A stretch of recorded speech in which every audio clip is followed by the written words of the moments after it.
FTP நேயர்களுக்கு வணக்கம். இன்று நம்மோடு சிறப்பு நேர்காணலுக்காக இணைந்திருக்கிறார் அரசியல் விமர்சகர் மருத்துவர் காந்தராஜ் அவர்கள். சார் வணக்கம்.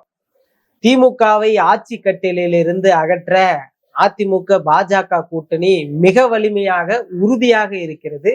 40க்கும் மேற்பட்ட சீட்டுகள்ல வலிமையா தேசிய ஜனநாயக கூட்டணியில பாஜக போட்டியிட போகிறது என்ற தகவல்கள் எல்லாம் வெளியாக இருக்கு. எப்படி பாக்குறீங்க? பூனை வெளியில வருது, மூட்டுக்குள்ள இருந்து வெளியே வருது. Cat is out of bag. இவ்வளவு நாடு ரகசியமாகவும் திருட்டுத்தனமாகவும் ஏமாத்து வேலையும் போர்ட்டு வேலையும் ஃப்ராடு தனமும் பண்ணி மற்றவங்களெல்லாம் ஏமாத்தி வந்துகிட்டு இருந்த பாஜக இப்ப முதல் முறையா வெளியில காட்டுது. வரட்டும், வெளியே வரட்டும். அதுக்கப்புறம் இந்த தேர்தலில் திமுகவை ஆட்சி கட்டிலிருந்து அகற்றி விடுவோம் என்று ரொம்ப உறுதியா எடப்பாடி பழனிசாமி அவர்கள் சொல்றாரு. அது தேர்தல் ஆணையம் தான் திமுக ஓட்டு போடுறவங்க எல்லாம் பேர்லாம் எடுத்துட்டாங்க. அந்த தைரியத்தில் தான் பேசுறேன். இப்ப எஸ்ஐஆர் திமுகவுக்கு எதிரான நிலைப்பாடு. வேற என்ன, எஸ்ஐஆர் யார் போட்டது? பாஜக போட்டுச்சு.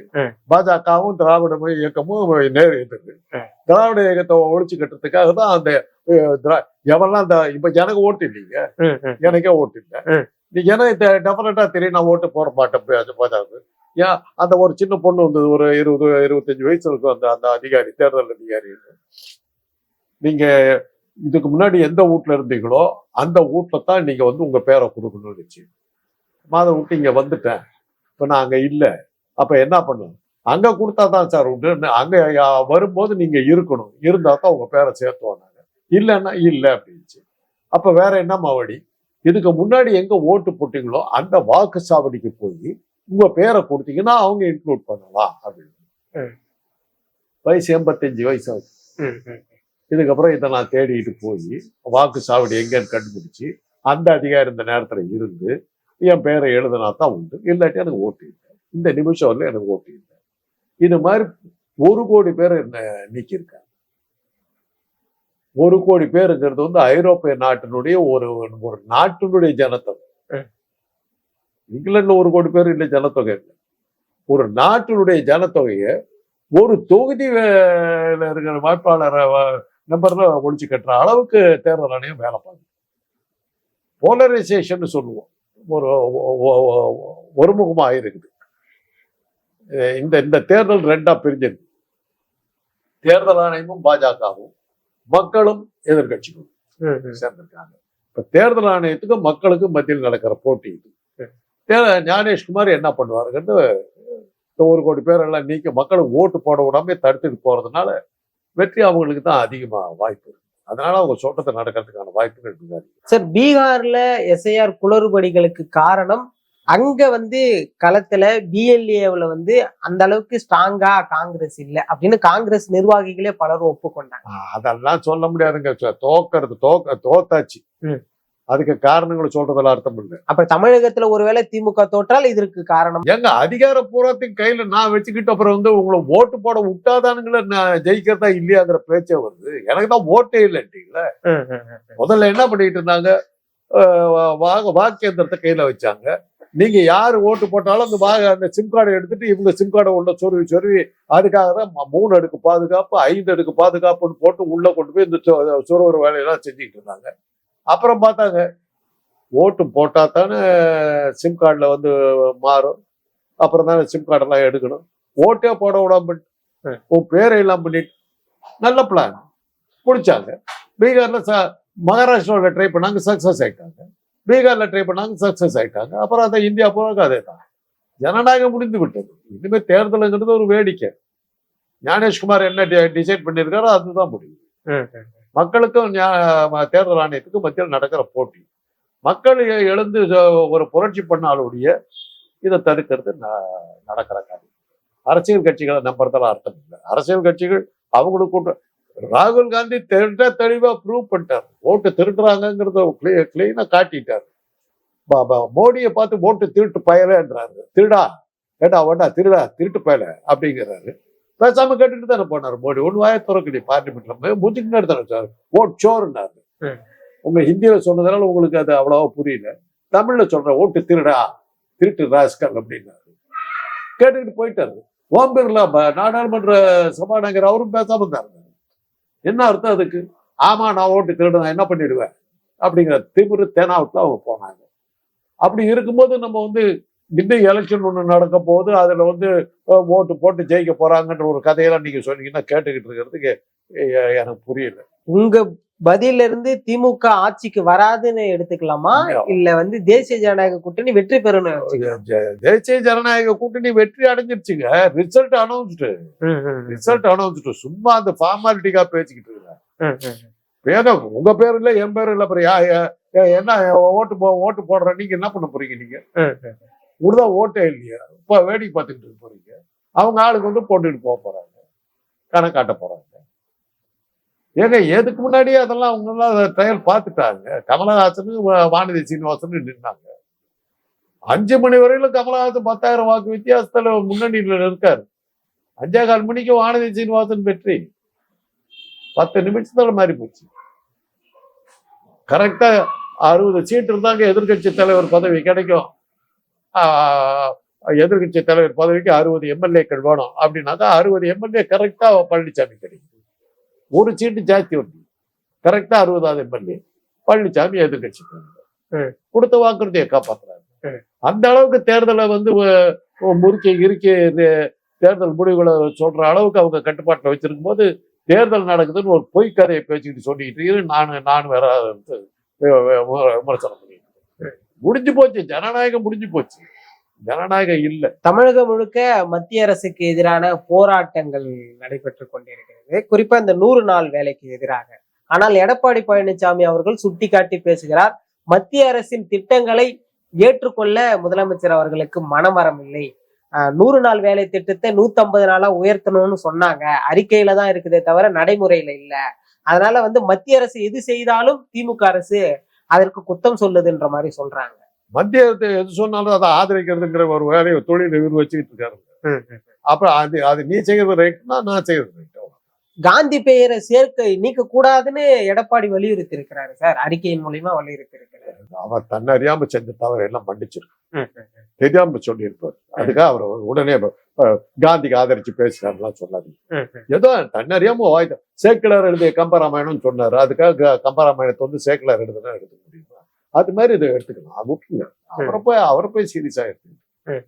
தானே இருக்கிறேன்னு காட்டிக்கிறதே அதெல்லாம் பேசிக்கிட்டு இருப்பாங்க. அதிமுக பாஜக கூட்டணி கிட்டத்தட்ட 8 மாதங்களுக்கு மேலாகி விட்டது. எப்படி இருக்கிறதா பாக்குறீங்க தமிழ்நாடு? அதிமுக பாஜக கூட்டணி உறுதியாகி ரெண்டும் ஒரே கட்சி தானே. கூட்டணின்னா நீங்க வேற கட்சி, நீங்க வேற கட்சியா இருந்தீங்க. அமித்ஷாக்கெல்லாம் வேலை பார்க்கிறவர் பழனிசாமி, செங்கோட்டையன் எல்லாம் அதிமுகங்கிறது பழைய பேரு. இப்ப அமித்ஷா திமுக. அமித்ஷா திமுகவில் பழனிசாமி தலைமையில் ஒரு செட் இருக்காங்க, பன்னீர்செல்வம் தலைமையில் ஒரு செட் இருக்காங்க, தினகரன் தலைமையில் இருக்காங்க, சசிகலா தலைமையில் இருக்காங்க, செங்கோட்டை தலைமையில் 5 பேர் இருக்காங்க. 5 தலைமை இருந்தாலும் அதிமுக பொதுக்குழுவுல என்டிஏ கூட்டணியில் எந்த கட்சி இடம் பெற வேண்டும் என்ற அங்கீகாரம் எடப்பாடிக்கு தானே சார் இருந்துட்டு போட்டுங்க. என்டிஏ கூட்டணியில அவர் இருக்காருன்னு சொல்லி அவருக்கு இவர் அமித்ஷாவுக்கு தெரியுமா? அமித்ஷா சொன்னாரு என்டிஏ கூட்டணி வெற்றி பெறும்னாரு. கேட்டாங்க என்டிஏ கூட்டணியில யாருங்க இருக்காங்க? அதிமுக, அப்புறம் அதிமுக, அப்புறம் அதிமுக, அப்புறம் அதிமுக. என்னன்னா 5 பிரிஞ்சிருக்காங்க. 5 அதிமுக இவர்கிட்டயே இருக்காங்க. அந்த அதிமுக யாருங்கன்னாங்க அமித்ஷா திமுக. பாஜகவும் அமித்ஷா அதிமுகங்கிற பேர்ல பழனிசாமி 4 பேர் எல்லாம் ஒரே கட்சி தாங்க. விஜய் எல்லாம் ஒரே கட்சி தான். தேர்தல் ஆணையத்தினுடைய தலைமையின் கீழே இயங்குற ஒரு கட்சி. இவங்க ஒரு குரூப், என்டிஏ குரூப். தேர்தல் ஆணையம் ஒரு அணியா இருக்காங்க.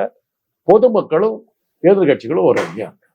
எடப்பாடி அவர்கள் வந்து பொதுக்குழுவுல 41% நாங்க இருக்கோம் அப்படின்னு சொன்னாரு. அதுலயும் குறிப்பா வந்து சட்டமன்ற தேர்தல் வேற, நாடாளுமன்ற தேர்தல் வேற எல்லாம் பிரிச்சு பேசினாரு.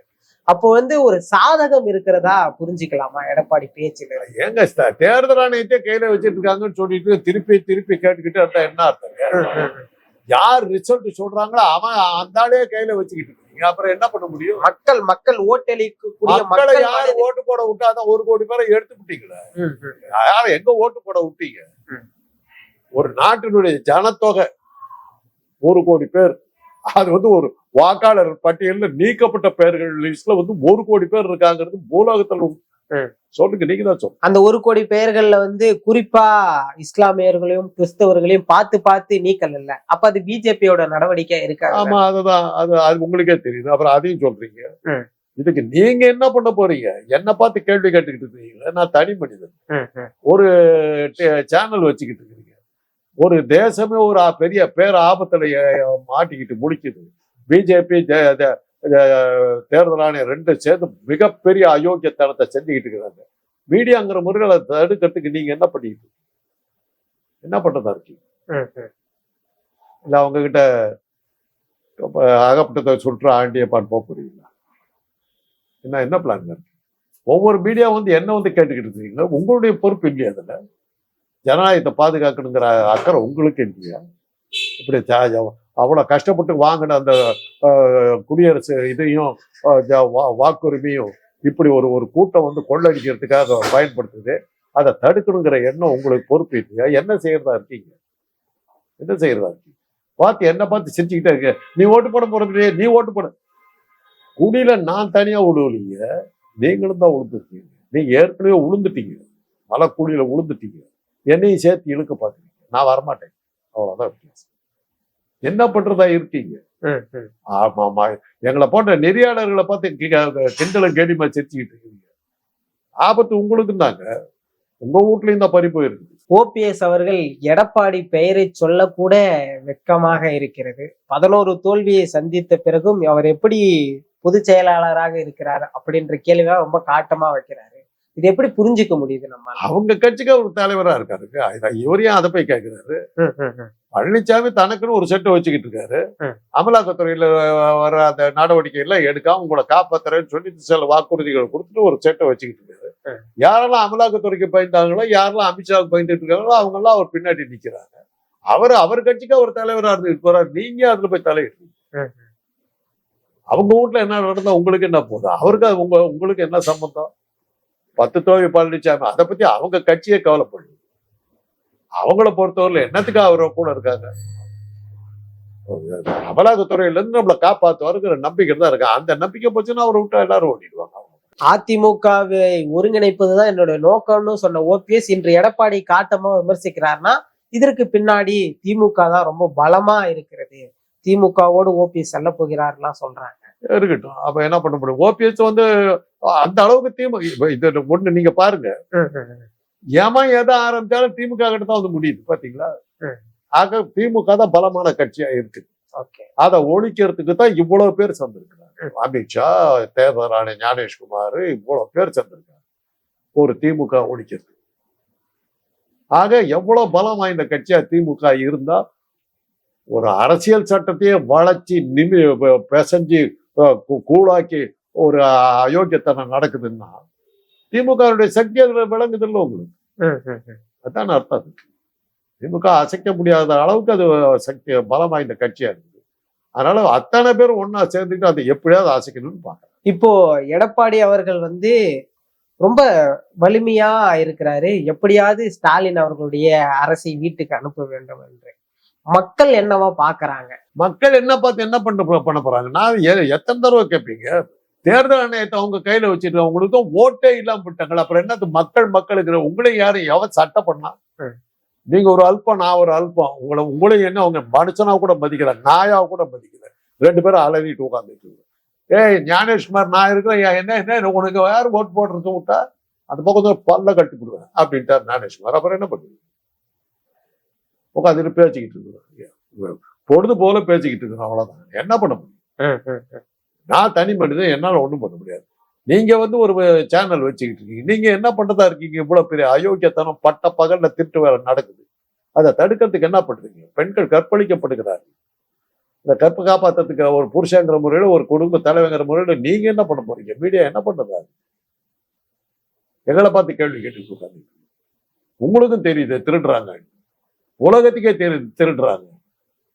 ராகுல் காந்தி சேர்ந்துட்டு கத்துறாரு திருடுறாங்க. அப்புறம் என்ன அர்த்தம் இருக்குது?